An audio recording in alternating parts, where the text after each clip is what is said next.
I'm 74 years old, and it's not the big mistakes that keep me awake at night.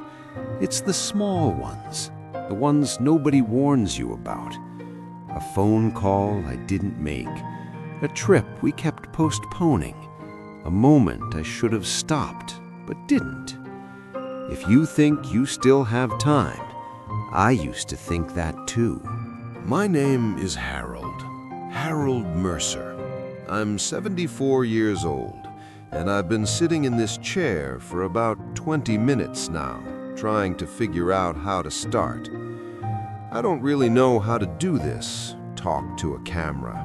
I've never been that kind of person, but my daughter set this up before she went back home last Sunday, and she said, "Dad, just talk. Just say what's on your mind." So that's what I'm doing. I'm not sick, not in any dramatic way. My heart is a little tired. My knees have made their feelings very clear.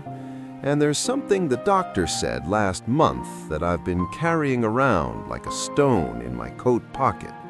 Nothing final, nothing he could write down on a form. Just the kind of thing a doctor says when he's known you for 15 years and he stops pretending. That's all I'll say about that. What I want to talk about, it's not death, it's not even illness, it's something smaller, something that's been sitting with me at night when the house is quiet and I can hear the refrigerator hum from 2 rooms away.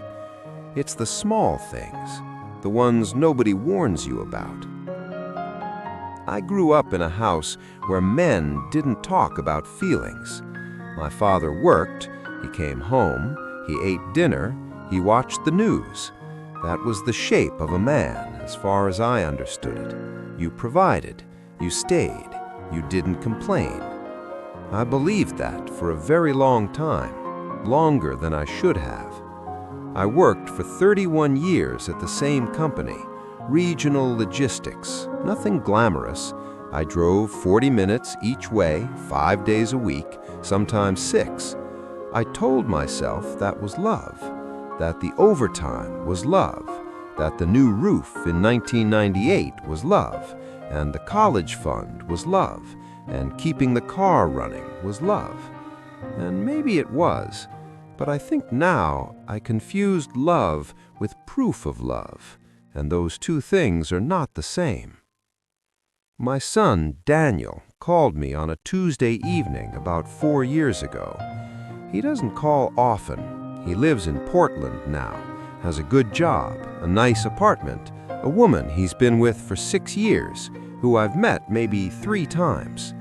He's fine, he's built a life.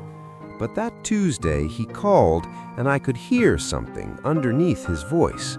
Not sadness exactly, something more like distance, like he was standing on the other side of a river and speaking to me from there.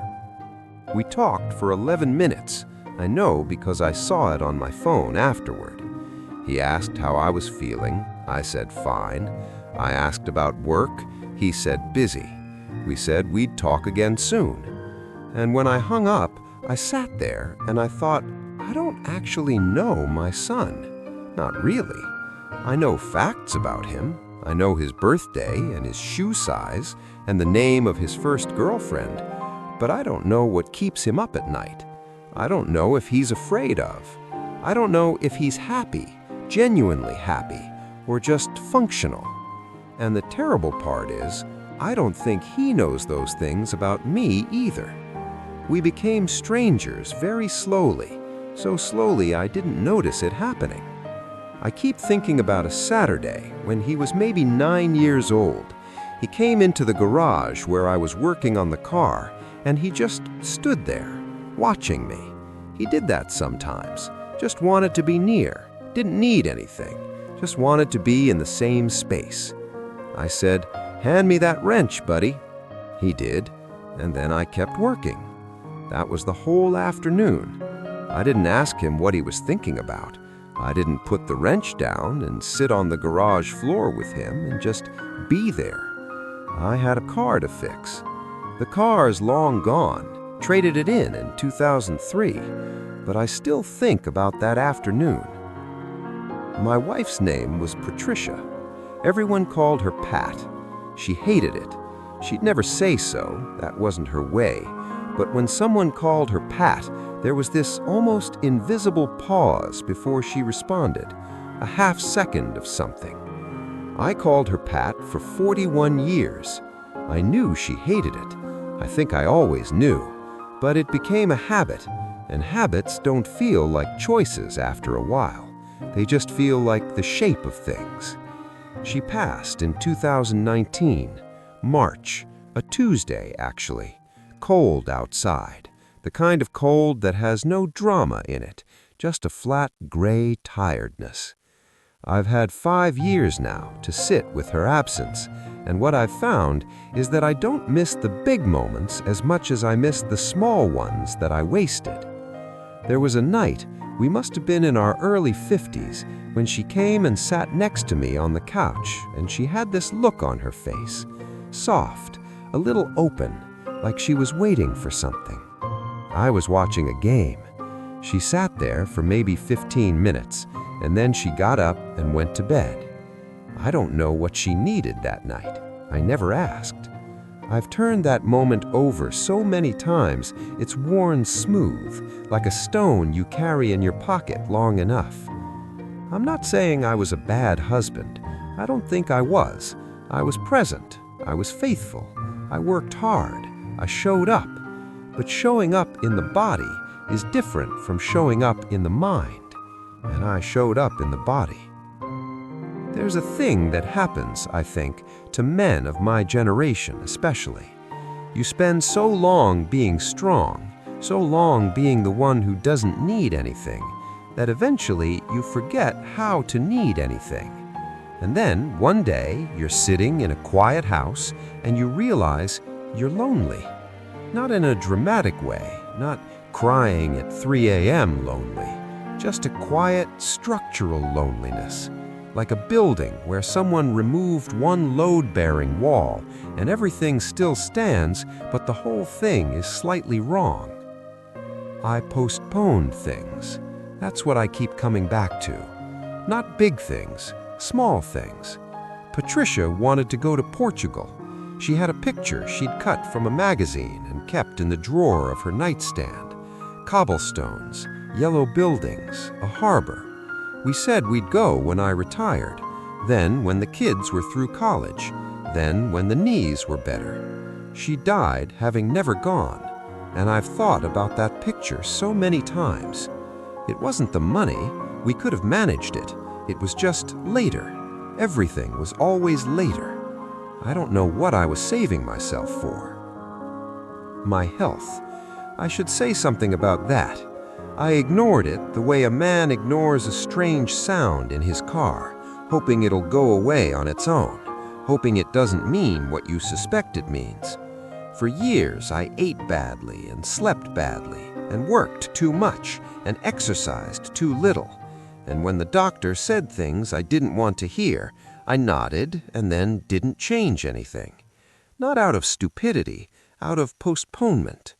I believed, I think, that there would come a time when I would start taking care of myself, a future self who had more time, more discipline, more willingness to be uncomfortable. That self never showed up. I'm 74 years old, and my body is the accumulated result of 1,000 small decisions I made when I was tired or stressed or just not paying attention. I'm not bitter about it. I'm just clear about it now, in a way I wasn't before. I was happy sometimes. I want to say that. I don't want you to think this is a story of a miserable life, because it wasn't. There were good years, real ones. Summers with the kids when they were small. A trip to the mountains in 1992 that I still think about. Saturday mornings when Patricia made coffee and we sat at the kitchen table and neither of us said anything for a long time, and it was enough. There were enough moments, but I kept them in between the other things, the busy things, the obligated things. And I think what I'm trying to say, what I've been trying to say for the last 20 minutes, is that I organized my life around the wrong things, not the obviously wrong things. I didn't waste it on cruelty or selfishness, just on tasks, on being responsible, on keeping everything moving. And slowly, without noticing, I put my own happiness in a box labeled later. And later turned into someday. And someday is a place you can never actually get to.